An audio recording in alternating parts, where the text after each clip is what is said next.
After Hours. On this episode of the History of the Corps After Hours podcast, we discuss the band from El Segundo, California, known as The Ghost Inside. Make sure to follow us on Twitter at IsSurvivedByPro for news and latest episode postings. And make sure to subscribe to the show, leave us a 5-star review, and write us a comment on YouTube or whatever podcast service you're using. And if you'd like to see us do some live streams, leave us a comment or tweet us the keyword stream. Now, without further ado, let's start the show. The devil is in Atlanta. Army surrounded.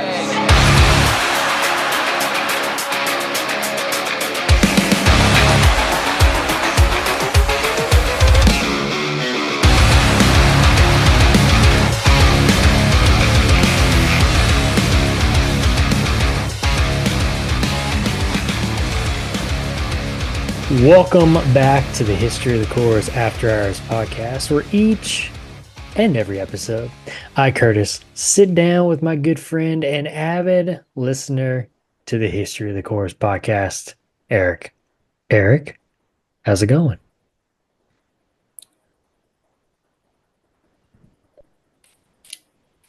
We are not robots.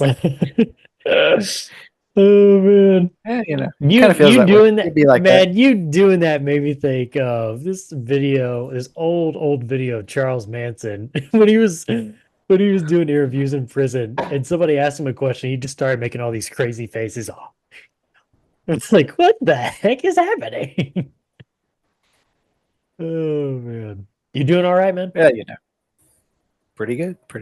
Good, man. Good, Robot good, living its good. life, I'm doing great. I'm doing great back here. Doing great. Well, Erik, What do the kids say? Living the dream. Right. Living a dream. Another episode is here. Before I do that, though, a little on the spot here. What's your next upcoming? What's your upcoming schedule looking like concert wise? Might have one. Let's see. For sure. Maybe we'll see. Beginning of next month, we've got Okay. another one. I know. Sounds like the end of October, I think, and I got 2 in November already. So Okay. looking at the end of the year. Who are we talking about here? So we'll see. My friend might have an extra ticket for Beartooth, Okay. which I'm not all in for, but Yeah. Currents is the one going with them, and I'm like, I'm all in for Currents. I'm there. Okay. I have seen them once. They put on a banger of a show. Yeah. Let's see. November. I think that's when we're looking at the 20th anniversary tour for Under Oath. I went ahead and I did it. I know it's a cash grab. I know. All right. Well, this concludes this episode and this podcast forever. I mean, you do you, man. You do you. It wasn't a terribly expensive ticket. Yeah. It's just close weird by. to me. I was like, let's give it a shot. Yeah, it's just weird to me that, I mean, I get it. It was huge. Don't get me wrong. It's a huge album. It's a monumental album. And it's probably my favorite still. I just for who they are, it's like, I don't know, man. Yeah, we'll see. It's not like I got a fortune invested in it. It's true. Yeah, it's true. Yeah. 20th anniversary of their Only Chasing Safety. Oh no. Yes. Even better is Rise Against coming to town. So. Oh, okay. Who'd they come to town with? Nobody. Well, nobody. Somebody, okay. But they're nobody. They announced. Are you the embarrassed 3 to tell me? people that they've got? Well, I forgot honestly because it's such a small band.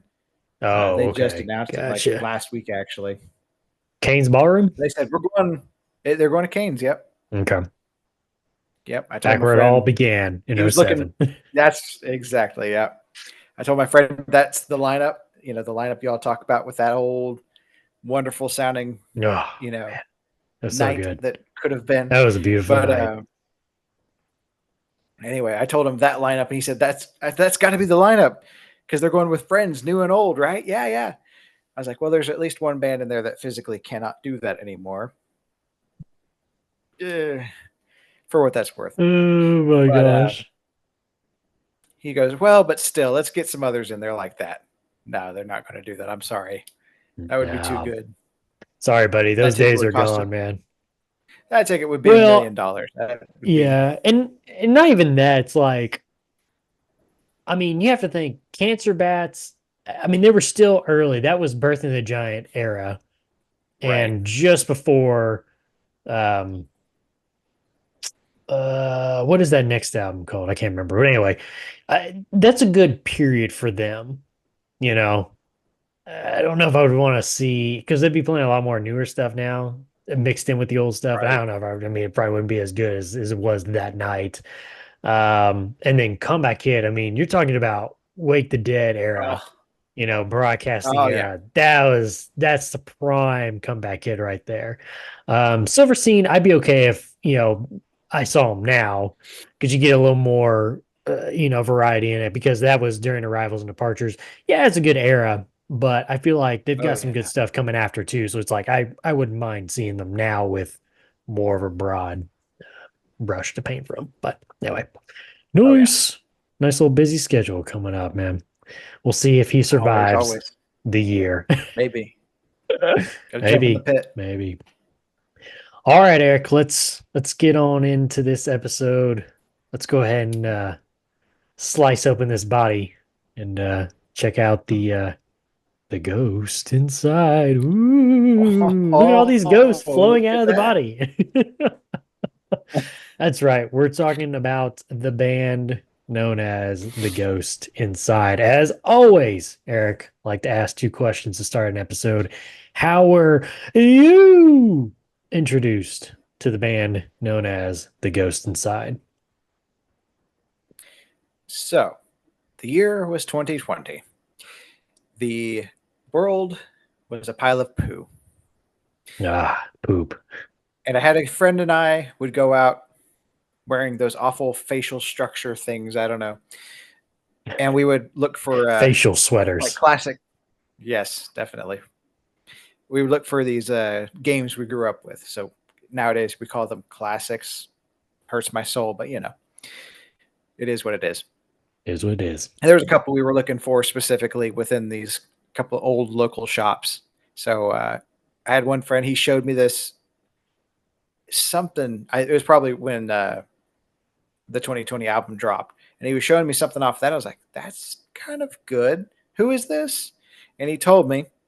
And a couple of days later, I was like, "I want to give that band an actual run. Let's see what they're about." And this is a little bit of a fun story, I suppose. And I was No. like, and I'm in the vehicle. I'm running down the road. I'm like, what is that band name? It's like AFI, right? Like a fire inside, but it's not like a fire. It's like the fire inside, right? So then I found a band called The Fire Inside, which I quite We enjoy just talked them about them, right? actually. Yeah, we just talked about them, didn't we? Yeah. Well, no, we didn't talk about them. No, we haven't talked. You If you'd mentioned like it to, to I me will. then. That's what it was. Yeah. Okay. Yes, Yeah, yes, that's what it yes. was. They're actually a like folk traditional Celtic thing. That's what threw me off guard when you're like, yeah, you should check out this band. I'm like, whoa, what? What is happening? I must be looking at the wrong thing. Come on now. You were not. You were not. I was not. But anyway, the they have a couple really good ones. Their instrumentals are really pretty good. But anyway, it was not what I was looking for that day, but I did find me a little gem. So I did finally text him. I was like, what was the name of that band? And he finally told me, and I was like, oh, well, that's actually pretty good. So that is how I found them. Okay. Nice. Nice, nice, nice. Listening now overall to their discography. New listener comes up to you, he says, so you're passing along now. You're doing what your friend did for you. You introduced them to a new person. But before you start hitting that play button, they want to go, wait a minute. What am I getting myself into here, Eric? Well, one of the greatest bands of all time. But if you want to know Whoa. what it sounds like, I don't know Whoa. if we're Okay. quite there, but I was gonna say, they are pretty whoa, good. that's some heavy, some heavy stuff, man. They are pretty good. I will say that. I don't know if they get my top 8 spaces in my space, but they're pretty good. Nice. Well, you gotta save one of those for Tom. So Well, that's unfortunate. That's true. yeah, Oh, Tom. So across the board, metalcore, melodic metalcore, something in that general vicinity of things. I can feel they're like influenced at times, depending on how the core is going and flowing. Um, as time goes on, they do get more electronic. So if I new listeners looking into them, I go, if you like the electronic stuff that's happening now, look at their later albums. So I'd agree. Yeah, I would like to throw Cali Core into that description. Me and Josh both mentioned that on the original. Since they're from California and we grouped them along with Stick to Your Guns, kind of have that Cali Core sound. There's that little bit of undertone of the what do you call it, West Coast hardcore. Yeah, there you go. Yep. Yeah, Yeah, for yeah. sure. Very emotional, very genuine. Talking about real everyday problems, Eric. So we're talking about real problems, bro. Um, Real stuff. and I mentioned it on the original, and I just want to reiterate because I love it so much, especially early on. That raw vocal style of his, dude. That emotional and raw vocal style. It's like, oh God, so good. It's not that early 2000s tear my vocal cords raw. It's that hardcore Cali core, emotional. Oh my God, so good, man. And couple that with the lyrics, bro, come on, man, it's over. And before we move on, I also want to give props. We did on the original 2 episodes. We're going to do it again on this one. We got to give this band props of being consistent with their album releases, at least up till the wreck. Yeah, which, give them a break on that one because, what happened And happened. even then, what was it? 4 years? Let's see. Something like that. It wasn't very long, honestly. 4 or 5, and then because well, yeah, it'd be 2020. I think it was in 15 when the wreck happened. So about 5 years difference between the wreck and I mean, the that new or 2020 album, and then 4 years in between 2020 album and the newest one that just came out not so long ago. But still, you got to give them credit, man, especially early pretty on. consistent. Every 2 years and doing like touring constantly. Being able to play Yep. those live shows and write at the same time. Yeah, it's gonna be like you're saying, a little golf clap there. It's good. It's good. Yes, absolutely. All right, I got one of 2 trivia questions to ask you right here, right now, Eric.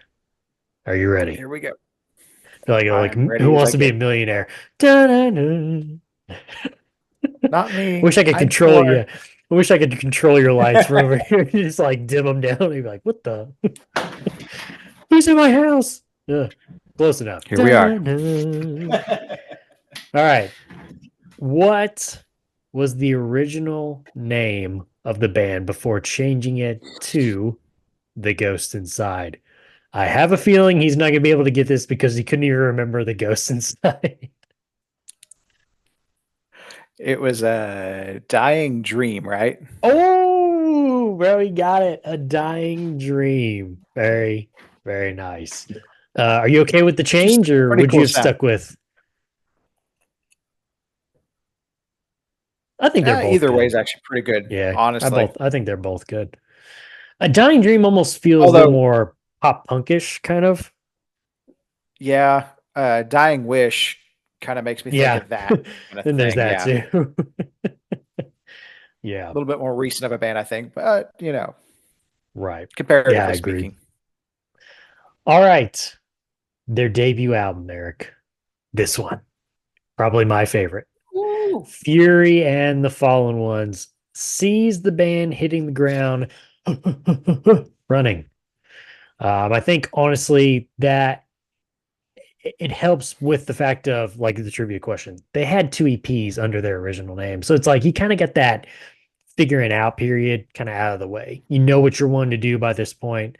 And really with hardcore is like, can you really mess it up? I mean, it's really hard to mess this genre up, you know? So, but following that up, they have their sophomore album, Returners, which kind of feels more melodic at times. Josh mentioned, and it's kind of, I think we both agree it's kind of a transition into what you would get in their most acclaimed album, Get What You Give, which sees the band place their name squarely on the map. And according to Josh, feels a lot darker once you look back on the album after the wreck occurs. You start kind of listening to it and you're looking at the album artwork and you're kind of like, oh God, man, okay, this is hard. How do you feel about the first half of their discography? Does it hold up or does it not? I think it does. I think it holds up really well, actually. This is one Solid. of those classic eras of discography. Yes. That being said, I feel like I'm going to stop on your toes a bit. You ready? Get your steel toes out. Mm. All right, you ready? I think Fury and the Fallen is the weakest of them, but that's really not saying a lot because all three are still great. Yeah. Okay. If you got Is to it one pick of one, those? that's one of I was about to those. say, is it one of those where it's like somebody has to be last place? Right. That's kind of where it Okay. is for me. I do stand very firmly in Returners and Get What You Give. Trying to say that right this time. Yes, right. It's just more my flavor. Yeah. I Okay. like that sound that it's a little bit more put together. I mean, not a whole lot because it's still, as I figure it out, album, it's still pretty solid. They know what they're wanting to do. They know the sound they're going for, and they do Right. it. I mean, look at this album artwork though, Eric. It's It's pretty pretty sick. sick. It's pretty sick, man. What do you think this guy's got going on? Am I doing that right? I am, yeah. What do you think he's got going on, man? He's got enough problems right now. He doesn't need You you do, man. bashing You on got them. him. No. I guess Yeah. that's really not even a bash. That's just like somebody's got to be in last place. That's the one for me, anyway. Yeah. But they're all three fantastic, and I really do think they hold up to the test of time. It's funny you mentioned that about this era, and I didn't even think about it until this moment. I don't remember. I don't know if you remember. We did this last year, the last episode for 2023.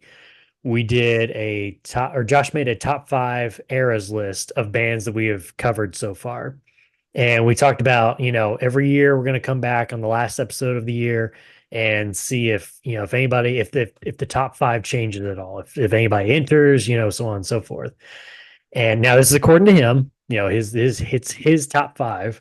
Obviously, it may be different from person to person, but I do remember him saying that this was a good era.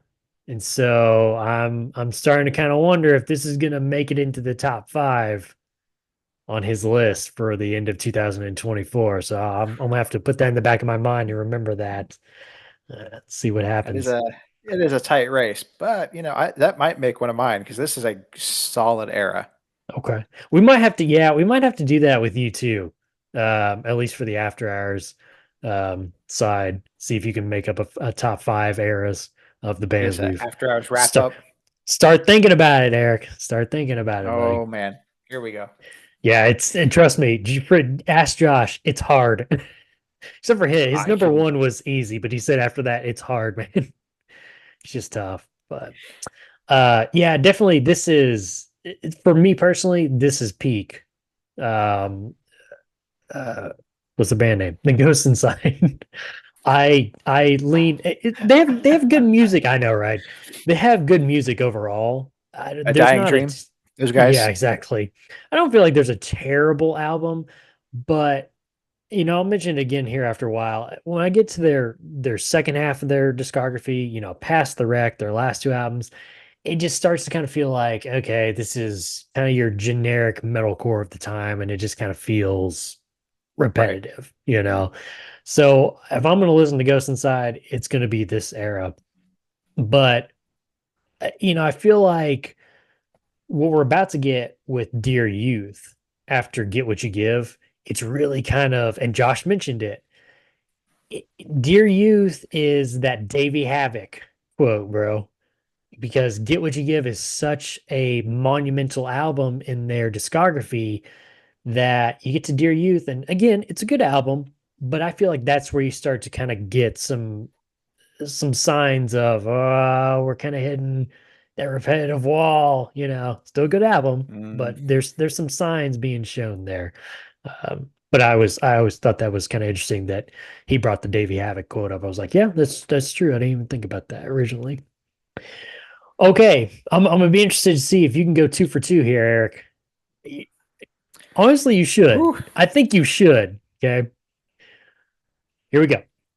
What vocalist from a prominent metalcore band produced 3 of the Ghost Inside albums? Mhm, mhm. I Mhm. don't know that I could tell you his name, but it is Day to Remember fella. Okay. Okay. I'll give you half I'll points get at there. least half point for I'll give that. you half I don't points. care to It's, remember his name. yeah, I don't blame it. Jeremy McKinnon Meh. is his name. Yeah. Yeah. I had to kind of chop up my original question because it gave away. You answered it in the last episode. I was like, ah, crap. I was like, I think that's one of my trivia questions. I was like, well, he's got that one already. But yeah, I originally I was gonna say what vocalist from a prominent metalcore band that gave the scene songs such as the plot to bomb the Panhandle and the downfall of us all and so many others. Da da da da. But this time I was like, better hold back on that one. I might give it away. See if you can remember this or not. So good job, half points. I'll go ahead and give it to you anyway. It's yeah, but you know who it is. Like I said, I don't care to remember that man's name. Douchebag McGee from A Day to Remember. Ah, yes, That's the one. him. Yes, yes. Just look at his Speaking face. of speaking of Jeremy McKinnon and his production work, me and Josh had this interesting discussion on the original episodes. So I'm going to give it to you now, Eric. You're in a band, Eric, okay? And you hire a Woohoo. producer who's also in a band. In your opinion, are you obligated to let them guest spot on that said album? The word I wrote down was evidently. Right? It's in my contract. As he See, did- you signed on the He did line. it a lot. Oh, I was saying he didn't Now, even that do being it said- once. He did it twice. Right. Yeah. Which is a lot. Yeah. And it just But to me, it just seems gimmicky, bro. You know? yeah, I would don't say know. as a young band, I would be excited. Like if Oh, even if yeah. it was A Day to Remember, like as much as I don't really care for them, I'm not holding back on that. I never have cared for them. I would be excited to have him, promoting my band in that way. Right. Not only, helping produce me, but also saying, "Hey, let me kick in on this song right here and, get my name on that too." So people will go, "Hey, that says featuring. Hey. Let's- Exactly. Let's go with it." Yep. And then they find you through him. I would be really excited as a young band, but as you progress and get a little bit further, it's a little weird. I don't know Yeah. that. I don't know. I get kind of tired of it. Like, Yeah. I here mean, we go again. I'm sure they're really good friends, all together. It's Right. just funny to me that's like, all right, it seems like a lot of times when we come across, not all the time, but sometimes when we come across these bands that have producers on an album that are, in a band currently, it always seems to be the guy who's in a band currently, not somebody who used to be in a band or whatever. It's like Right. they're showing up on a song. It's like, feels like this is some like tradition where it's like, you have to put me on a song or I'm not going to produce your album. Like, all right, we'll suffer through it, I guess. But anyway, yeah, I just thought that was kind of interesting. Okay, so after the band's wreck in 2015, which unfortunately claimed the lives of both drivers and left the band members bruised, scarred, and led to the loss of drummer Andrew Tukazik's leg. Oof. Fans would have to wait until 2020 to hear new music from the band's self-titled album, The Ghost Inside, which the band has cited that they tried to channel the sound from their sophomore album, Returners. Now, how do you feel about their comeback album? And do you hear the sound that the band was going for there? It's not a bad album. I think y'all mentioned it in the original episode. It's really hard to expand on metalcore. I Yeah. mean, there's only so much there. So it gets a bit monotonous at times. Sound wise, I mean, I feel that's where we're at. Just, we're getting a little bit repetitive, monotonous, whatever you want to call it. Not that it's, bad or anything. It's been done Right. several times over at this point. Hmm. Lyrically, I do feel like they're still doing a good job there. Yeah. Far as channeling returners there, I could see an inspiration, but it's an updated sound. Yeah. Yeah, I agree. It's not like a direct drawing from something. I could see the inspiration, but it's a new sound. It's different. It's updated for sure. Okay. Um, what else was I going to say? Something about it, I'm sure. Oh, the guitars definitely have a fuller sound, which actually I give them points on that. I like that. Point. Ghost Inside. Woohoo! Uh, anyway, Oh, definitely updated. If only I could read, guys. I don't know. words. They're hard. Yeah, Trust me. I know. words are hard. Oh, another thing I was going to say about the guitars, they're not as muddy in some of their older stuff. They're a little bit muddy. And Okay. I think, whether that be the way they were recording them, the production that they used with them, or even the style that they were playing at the time, it can all play into that. But they're definitely more defined. I can hear each strike of the string rather than kind of being this muddy, uh, the more hardcore sound that you get from that older stuff where it's kind of muddy and glug, glug, glug, glug, glug, glug. Buddy, You know, he doesn't have time to worry about clean stuff. He's fine with the money. He's got other problems to worry about here, if you can tell. He's fighting off death with a samurai sword. What do you want from him? He's doing the best he can I right now, mean, Eric. I mean, that's fair. That's fair. No, Um, I get what you're saying, though. I mean, I don't hate it at all. I kind of like the fact that I can hear those tones and those strikes a little bit clearer. Well, and it's a deal Um, of you're more well-to-do now in the mhm. genre. You have a name for yourself. You're working with producers who've been around in the game for a while. Their names are up there. I mean, you're still working with Jeremy at this point too, so he can bring in his experience from his band and production from that too. So I mean, yeah, you definitely get more of a crisp, clearer sound for sure. Yep. But I did think vocally pretty much, you know, pretty much same overall. I didn't break it down second by second, but it did feel like we had a little bit more cleans. I'm not going to break down the yeah, whole discography second by second. That's cleaned up. Write it down. clean. But just as I'm listening through album by album, it felt like there's a little more cleans here.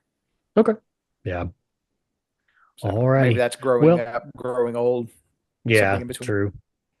I can't scream as much. Somebody else has got to take over here and do some cleans. um, let's talk about that. The title of the album real quick. Me and Josh have talked about it several times over the last year or two about the use of self-titling your albums. And we're cool with it. I don't want to speak for him exactly, but me personally, I feel like if you're going to do that, it needs to be done early on in the discography. I don't know really why. It just feels like when you get this far into the discography and uh, with Ghost Inside, I feel like it's kind of almost kind of a play of like their wreck by using their name on this album. In a way, it's just kind of a deal. It's like, yeah, I don't know. It feels like it has some purpose rather than I've known some, bands I listen to that it's like later on in their discography, they throw it out there. It's kind of like, ah, To me, in my experience, it always, not that they're terrible albums, but like those albums just don't live up to it. So I feel like I'm kind of getting burned by association here. And so I told Josh that when I go into listening to an album that's later in the discography of a band and it's a self-titled, I'm always like, red flag, red flag here. I feel like personally it's more set for if you're going to use it on an EP. And I think I would lean more for the EPs, I would lean more towards the front, but I'm okay if you did it like later on too with an EP. Full length album, I feel like it's got to be your first album or bust, or just don't even do that at all. Um, but I'd like to know what your feelings are of overall the use of self-titling albums, and then the timing of it too in the discography. If you even have an opinion about that, really, you may not be as nitpicky as I am. I don't mind it as a whole. The idea behind it, anyway, or even on a song title. Like I always go back to Bad Company, named a Mhm. song Bad Company after themselves. I think what you're feeling as far as using it early in discography, usually the way I think me, you, and Josh, I can speak for all three of us, we lean towards the beginning of a lot of discographies. It's just people we Yeah, are. maybe so. Yeah. So you probably feel a little bit more like your early discography defines that band, Mhm. and you go and name this album after the band, and that needs to define you. Right. Okay. And so you Yeah. don't feel like it's defining them anymore. And so you feel like that burn by association, like you were saying. Yeah. But if you are going to name it, especially like an EP later on, and that needs to be your new sound, that needs to be your definition of this is what we are, this is where we're going. Rebranding Or if almost. you want Yeah. to, right, right. That's kind of how, if you're going to use your name as the album title, you got to know that that is you. You are that brand. That is what people are going to remember you for. If somebody looks the Ghost Inside up now, we've got 4 years or something. Yeah, about 4 years on this album now. You go look them up, and you're going to see, if you look album by album, Mhm. which I guess normal people don't anymore. But anyway, you're going to see the Ghost Inside. Oh, it has a Ghost Inside album. Cool. Click. You know, it's just that is your definition of you at that point. Right. And I don't think a lot of bands really think about that or think it through all the way. So they're just like, "Oh, cool, a new band, a new album. Well, Let's name it after us." I was about to say that's my other thing too, is I feel like when you do it later on in your discography, it almost feels kind of lazy. Like I you agree with couldn't that. think I of will. something else, and so it's like, oh, let's just use our name, you know? Like, okay. Yeah, it does feel a little lazy to me when you do it later on. But yeah. Okay, Yeah, cool. like I said, to wrap it all up, TLDR Yeah. kind of thing. It needs to define your band. Yeah, I Period. agree. That's I if agree. whenever you're going to use it in that, it needs to be the definition of you. I agree, buddy. All right. Which for Oop. the Ghost Inside, I kind of feel like it does work because it kind of does the second half of their sound. It kind of defines where they're heading. True. Yeah, that's true. Yeah. So for me, And I like it it. It is works. it is kind of a rebirth when you take into the Right. fact it's like, I mean, they almost died. So it's Kind gonna of like, yeah, we're still still does. alive. You know, the ghost is still alive Yep. inside. Yeah. All right. Well, we talked about their self-titled. Now let's talk about their newest album, 2024's Searching for Solace. Just overall, generic. How are you feeling about it as a whole? And what do you feel like it means for the band going forward? We kind of mentioned it with the metalcore genre. I mean, how you really get, kind of stuck, almost pigeonholed almost. But is this really sustainable? How much longer are we really going to go here?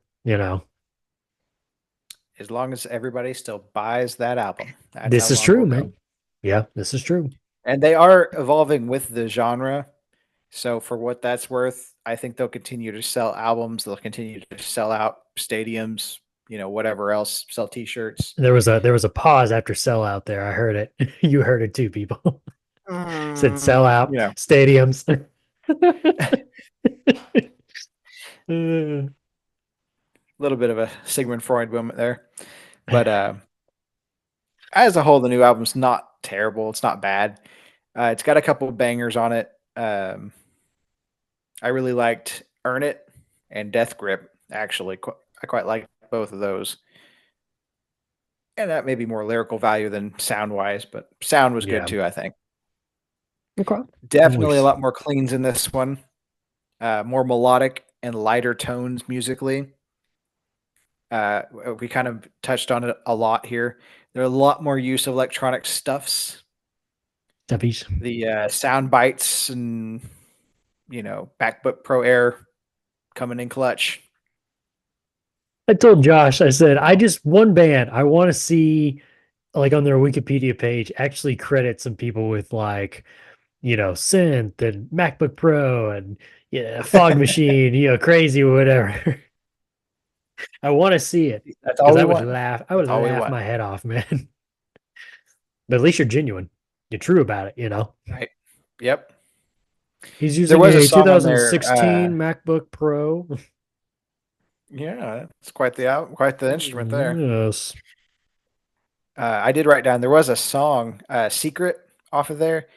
The cleans in that one kind of made me think of like "Story of the Year," actually, Oh, okay. Okay. and it kind of got me wondering if they're heading more towards that hardcore or post-hardcore Yeah. space rather than old school hardcore or metalcore. Where they've been. Yeah. Kind of feels like they're heading lighter as a whole, Yeah. but who knows? We'll have to see Hopefully, they're in not selling all the way out. 2 or 4 years. 2 to 4 Oh years, man. like Yeah. clockwork. Like clockwork, folks. Yeah. Alrighty. It's time for your favorites, Eric. It's time for your favorite part Woohoo! of the episode. Your favorites. Give me your albums, songs, lyrics, riffs, artworks, so on and so forth. Take it away. So this is album. This is actually a little harder than I thought because I went in this with the preconception thinking Dear Youth was probably going to be it for me. Oh, okay. Because I would spin that one quite often. Um, Man, and we but didn't even really talk about that one, man. Whoa. Whoa. something Don't flew around freak my out. face. But anyway, it was a gnat. Don't worry, fear not. Oh, okay. But it wasn't a bloodsucker. We're good. Wasn't a ghost. So wasn't a ghost. I hope They're good. might be a ghost now. Whoa. Whoa. But anyway, as I was listening through the discography, I realized I really, really like Get What You Give. Mhm. Mhm. That is a very, very solid album. I put my feet firmly in that one, and that one I do play quite a bit. The good one, So, man. Yep. It's a well, good one. it really was those two anyway, whether it be Get What You Give or Dear Youth. Dear Youth.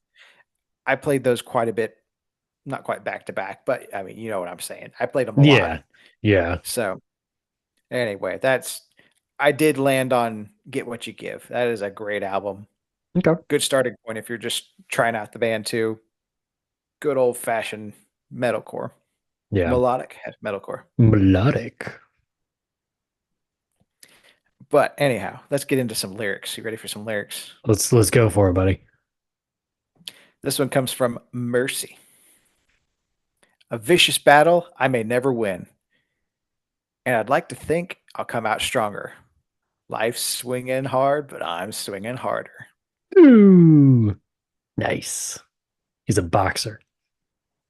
And that is a really good delivery. Again, we talk about delivery on He some of these knows, lyrics. yeah, he Some of these knows how to lyrics do it, man. they're so like not their lyrics in Yeesh. particular, but some people's lyrics are just dumb, if we're going to be Mhm. honest. But when you lay it out the way they do, it's like, that's pretty sick, This is man. Let's pretty do that good, again. man. This is very good. I see what you did there. And I'm here for it. Right. Next one here I've got is from The Other Half.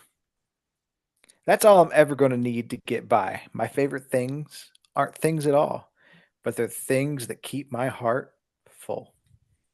Oh, my heart. Nice. The first time I heard that, I was like, it almost felt out of place. I was like, what is going on right now? Like, is this What's the song? happening? Oh, I guess it is. Oh, man. But it really hit, and I was like, that's actually pretty cool, to be honest, though. Nice. because it's kind of a half clean, half not. You're like, I think when he says it, he says it a couple times. The last time he says it keeps my heart full, and it really gives it that Right. whole all his lungs. But anyway, I thought that was kind of cool. So let's get Nice. into them songs. How about it? Number 3. Still alive. We're still alive. Still alive. Like, Got them yep, group I'm still vocals alive. going on Still that alive. I quite enjoy. Nice. I do enjoy me some group vocals, and that kind of gets you into that hardcore, feeling too. I'm here for it. But I'm anyway, still let's get into that. advocating for that hardcore gang vocal only band. the I post mean, rock instrumental hardcore gang vocal only band. Still advocating it'll for be it. something. I tell you. Oh man. So let's hit that number 2. Number 2. Dear Youth. Woo! This is one of those that Nice. actually drew me into the band, and I was like, "That's actually pretty good."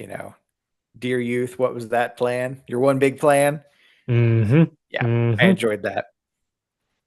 And then we get number 1. Number 1. Engine 45. Oh. I think that Ding might be ding everybody's ding. favorite, but Yep. when I heard this song, this solidified the fact that this is going to be something I play quite often. So that is one reason it is still up at the top. I quite enjoy it. 32 million plays, bruh. Good I night, got at least 1 nerds. million for me, so Good night. I mean, dude, and that's what's crazy too is like even around it on just that album, the next highest thing is Dark Horse, which that's a good one too. that is a good one. We're comparing Engine 45 32 million to Dark Horse at 9 million. It's like, oh my gosh. That's insane, Wow. dude. Yeah, and I think for that's definitely their highest. Their second highest is looks like Safe and Sound at 19 million. I don't know what that's from. Looks like a single. Hmm. Hmm. They've already got several in the millions on Searching for Solace, dude. And that thing's only been out for a couple of months. Sheesh. Wow. It's really not a bad album. It's just not more of my flavor. I don't really like Yeah. where the core is going, and that's where they're at. Is they're right in the middle of currently, you put your pulse on the Smackdown. core. Yep. They got their finger on the pulse of the core. I agree, So man. that is what, as a whole, that's what they're doing. Along with them, Wage War is kind of in there too. They're both kind of doing this. Final thoughts on the band known as The Ghost Inside. I like them, and you'll like them too. And you'll like them too. I guarantee it. Ooh.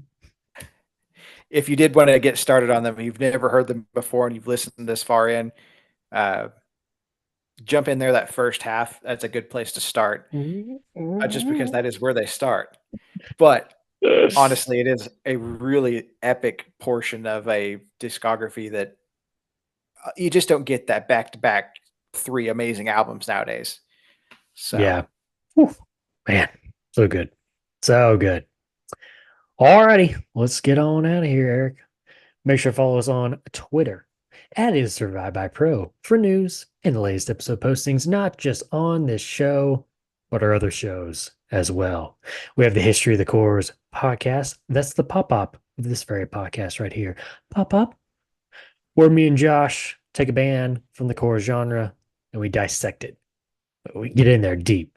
And we looked at the discography, album by album, and the history of a band from the core genre.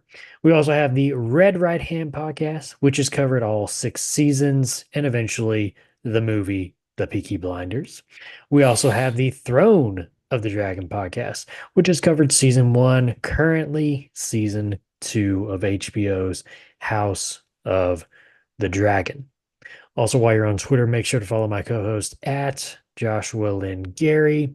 Make sure to leave us a 5-star review and write us a comment on whatever podcast service you're using. And if you want to listen to us and see Eric's smiling face. Head on over to our YouTube page and enjoy all that content. All 32 episodes so far of his smiling face. Well, I take that back because most of them were just audio. Oh. So listen to this episode. Just kind of imagine what is it. You just take a picture in your mind of him smiling and then go back to the original episodes at the very beginning of this podcast where it's just audio. And you can just I say something like the, what was it, the grand line? And I go, find the grand line. Ooh, oops. oh! Did I say that out loud? Oh no, what have I done? There's that face. They're going to bury Go back me. and watch that. That was that face. There it is, man. You should remember that face. But yeah, if you want to do that, just search Is Survived by Productions. That'll have every episode from all of our shows. Subscribe to the channel. Thumbs up the video. Alrighty. Till the next episode, we're talking about the band from Canada, bunch of hosers, known as Protest the Hero. We'll see you.